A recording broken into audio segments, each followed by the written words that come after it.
Hey, welcome back to another edition, Chapter 4 of What Great Principals Do Differently by Todd Whitaker. I'm Tom Miller. I'm going to lead you through this Who is the Variable chapter, and I love this. This is where I struggled most as a leader. I certainly took responsibility for everything going awry, but I didn't necessarily always blame myself, for these issues. I was very, very quick to blame others and other variables and other outcomes because honestly I just didn't know the answer, or I just didn't know how to get there. Remember, we've learned that leaders can't take organizations to a place that they've never been. That's why it's so important that we look at great, right? And we learn from great. So in looking at this chapter, Todd talks about a few aspects, right? So think about it from an effective teacher's classroom. The most effective teachers, when their whole classroom fails a test, they don't blame the children, right? They blame themselves. They blame their inability to communicate and connect with the kids and connect the curriculum to the assessment.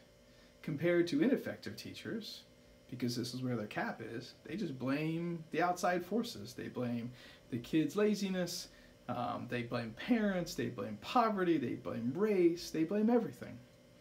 They blame the time change, whatever it is that they're very quick to blame.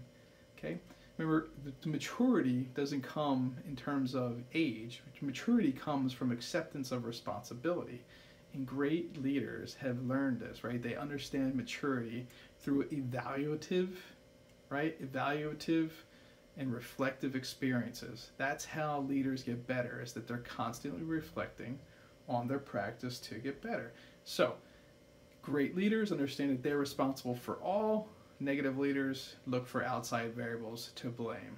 Change in the state's curriculum, lack of good teachers in the area. Oh, there's a teacher shortage. We're just not going to get any good ones.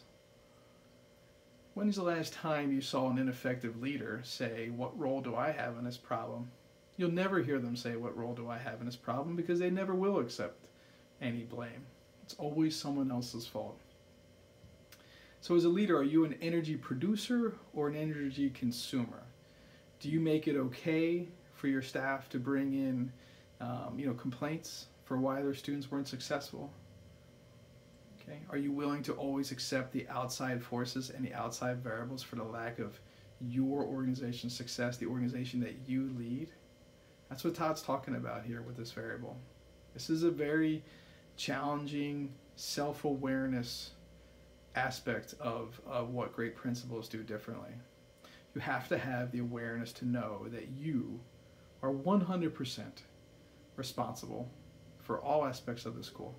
Doesn't mean you're required to do them. It just means that you are responsible for them. So that's my challenge for you, is to take a look at your overall success and failures of your current school and just say, what role do I have in this problem? And then create an action plan off of there.